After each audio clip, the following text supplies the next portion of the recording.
Hi friends, നിങ്ങൾ കരുതുന്നുണ്ടോ ഞാനെന്താ ഇങ്ങനത്തെ ഒരു ഇങ്ങനെ നിൽക്കുന്നതെന്ന്? അപ്പോൾ നമ്മളിപ്പോൾ ഇതെൻ്റെ വീടിൻ്റെ ബാക്ക് സൈഡാണ്, നമ്മുടെ കോഴിയൊക്കെ ഉള്ള സ്ഥലമാണ്. ഞാനിപ്പോൾ നിൽക്കുന്നത് നമ്മുടെ പ്ലാവിൻ്റെ ചോട്ടിലാണ്. അപ്പോൾ നിങ്ങൾ കരുതുന്നുണ്ടോ എന്തിനാ പ്ലാവിൻ്റെ ചോട്ടിൽ നിൽക്കുന്നതെന്ന്? നമ്മൾ ഇന്ന് ചക്ക കൊണ്ടുള്ളൊരു റെസിപ്പിയാണ് തയ്യാറാക്കുന്നത്. കണ്ടോ, നമ്മളെ ചക്ക ഇങ്ങനെ റെഡിയായി നിൽക്കുകയാണ്. അപ്പോൾ നമുക്ക് ചക്കയൊന്ന് അടത്തെടുക്കണം. അപ്പോൾ ഞാൻ അടത്തെടുക്കുന്നത് കാണിക്കണമെന്നൊന്ന് ആഗ്രഹമുണ്ട്, പക്ഷേ ഒരു കയ്യിൽ ക്യാമറയും ഒരു കയ്യിൽ ചക്ക അടക്കുന്നതും പറ്റത്തില്ല. അപ്പോൾ നമുക്ക് ചക്കയൊക്കെ അടത്ത് ക്ലീൻ ചെയ്തിട്ട് നമുക്ക് കാണാം. അപ്പോൾ നമ്മൾ പിന്നെയും നമ്മുടെ ലൊക്കേഷൻ മാറ്റി പുറത്തുനിന്ന് നമ്മൾ പിന്നെയും വീടിൻ്റെ അകത്തേക്ക് വന്നേക്കുവാണ്. കാരണം പുറത്ത് നമുക്ക് ഇരിക്കാനേ പറ്റുന്നില്ല, അസാധ്യ ചൂടാണ്. കാരണം കംപ്ലീറ്റ് ഇങ്ങനെ വേർത്തിട്ട് നമുക്കൊന്നും ചെയ്യാൻ പറ്റുന്നില്ല. അപ്പോൾ നമ്മൾ ചക്കയെല്ലാം ക്ലീൻ ചെയ്ത് എത്രയും പെട്ടെന്ന് അകത്ത് കയറിയിരിക്കുകയാണ്. അപ്പോൾ നമുക്കിന്ന് ചെയ്യുന്നത് നമ്മുടെ വീട്ടിലുള്ള ഇൻഗ്രീഡിയൻസ് ഉപയോഗിച്ച് എല്ലാ സാധനങ്ങളും ഒന്നും നമുക്ക് പുറത്തുനിന്ന് മേടിക്കേണ്ടില്ല. എല്ലാ സാധനവും നമ്മുടെ വീട്ടിൽ എന്തായാലും ഉണ്ടാവും. അപ്പോൾ നമ്മൾ വളരെ എളുപ്പത്തിൽ ചെയ്യാൻ പറ്റുന്ന ഒരു ചക്ക കൊണ്ടുള്ള റെസിപ്പിയാണ് നമ്മൾ ചെയ്യുന്നത്. നമ്മൾ ചക്ക കൊണ്ട് അവിയൽ വെക്കും, ചക്ക വറുക്കാറുണ്ട്, അങ്ങനെ ഒരുപാട് ചക്ക കൊണ്ടുള്ള കറികളും റെസിപ്പീസും തോരനും അവിയലെല്ലാം നമ്മൾ ചെയ്യും. ഇത് നമ്മൾ ചെയ്യുന്നത് കുറച്ച് വെറൈറ്റി ആയിട്ട് ചെയ്യുന്നത്, വളരെ എളുപ്പത്തിൽ നമുക്ക് ചെയ്തെടുക്കാൻ പറ്റും. നമ്മൾ സ്ഥിരം കഴിക്കുന്ന ചക്ക എന്താ പറയുക കറിയിൽ നിന്നും വളരെ വ്യത്യസ്തമായിട്ട് നമുക്ക് ചെയ്യാൻ പറ്റുന്ന, എളുപ്പത്തിൽ നമുക്ക് ചെയ്യാൻ പറ്റുന്നൊരു കറിയാണ്. ആക്ച്വലി കറിയല്ലത്, ഫ്രൈ പോലെ ഇരിക്കും. എന്തായാലും നമുക്ക് വീഡിയോയിൽ കിടക്കാം. അപ്പോൾ നമ്മൾ ചക്ക എല്ലാം ക്ലീൻ ചെയ്ത് വെച്ചേക്കുവാണ്. അപ്പോൾ നമ്മൾ ചക്ക ഇതേപോലെയാണ് കട്ട് ചെയ്യേണ്ടത്, ചെറിയ സ്ക്വയർ പീസായിട്ട് കട്ട് ചെയ്യുക. അപ്പോൾ കട്ട് ചെയ്തതിന് ശേഷം നമ്മൾ ഇച്ചിരി ഉപ്പും മഞ്ഞളും ഇട്ട് വേവിച്ച് മാറ്റി വെക്കണം. വെള്ളം ഒഴിച്ച് വേവിക്കേണ്ട, നമ്മൾ ഇഡ്ഡലി തട്ടിൽ വെച്ച് വേവിച്ച് വെച്ചാൽ മതി. പിന്നെ നമുക്ക് വേണ്ടത് ഒരു കുറച്ച് കുഞ്ഞുള്ളി, അത് ചതച്ച് വെക്കണം. ഇപ്പോൾ ഞാൻ ക്ലീൻ ചെയ്ത് വെച്ചിട്ടുണ്ടെന്നുള്ളൂ. പിന്നെ നമുക്ക് വേണ്ടത് കറിവേപ്പില, പിന്നെ നമ്മുടെ വറ്റൽമുളക്, ഒരു 5-6 അല്ലി വെളുത്തുള്ളി. അപ്പോൾ നമുക്ക് മുളകും ഉള്ളിയും നമുക്ക് ചതച്ച് വയ്ക്കണം.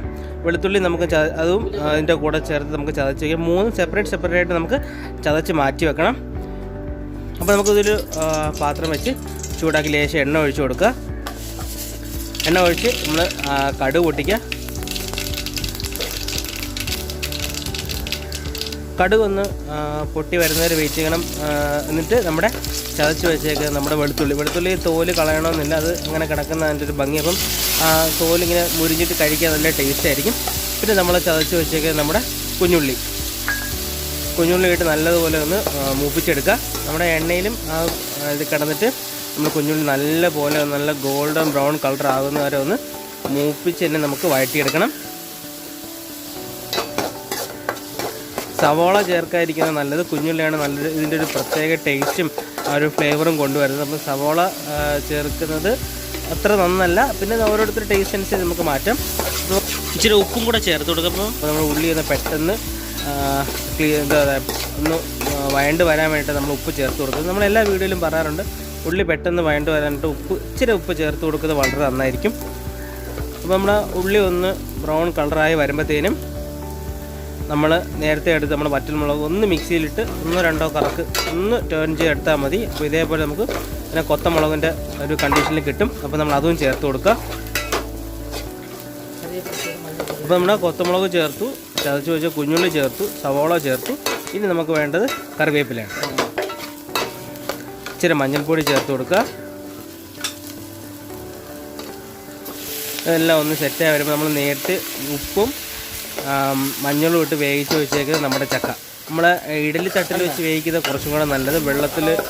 വെള്ളത്തിലിട്ട് വേവിക്കുന്നതിനെ കഴിഞ്ഞും ഇഡലി തട്ടിൽ വെച്ച് സ്റ്റീം കയറ്റിയാൽ മതി. എന്നിട്ട് നമ്മൾ നേരത്തെ ഇതെല്ലാം കൂടെ ഒന്ന് നല്ലപോലെ ഇളക്കി യോജിപ്പിക്കുക. നമ്മൾ നേരത്തെ ഉപ്പിട്ട് കൊടുത്തിട്ടുണ്ട്, അപ്പോൾ നമുക്ക് ഉപ്പ് വേണമെന്നുണ്ടെങ്കിൽ ചേർത്ത് കൊടുക്കുക. നമ്മൾ നേരത്തെ സ്റ്റീം കയറ്റിയിട്ട് വെള്ളത്തിൻ്റെ അംശമൊക്കെ ഒന്ന് ആ വാട്ടർ കണ്ടൻറ്റൊക്കെ പോകുന്ന വരെ നല്ലൊന്ന് ഡ്രൈ ആയി കൊടുക്കുക.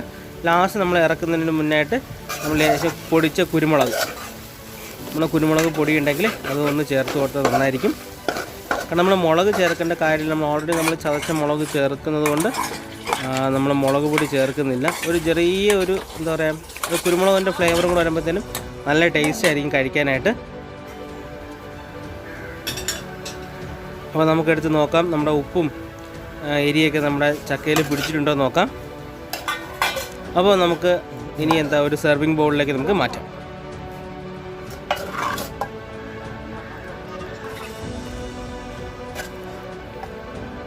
അപ്പോൾ നിങ്ങൾ എന്തായാലും ഈ ഒരു റെസിപ്പി വീട്ടിൽ ട്രൈ ചെയ്ത് നോക്കുക. നിങ്ങൾക്ക് ഉറപ്പായിട്ട് ഇഷ്ടപ്പെടും.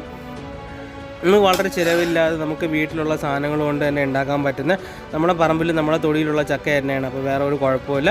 അപ്പോൾ നിങ്ങൾക്ക് ഈ വീഡിയോ ഇഷ്ടമായെങ്കിൽ ലൈക്ക് ചെയ്യുക, ഷെയർ ചെയ്യുക, സബ്സ്ക്രൈബ് ചെയ്യുക. അപ്പോൾ നമുക്ക് അടുത്തൊരു അടിപൊളി വീഡിയോയിൽ കാണുന്നവരേക്കും ബൈ ഫ്രണ്ട്സ്.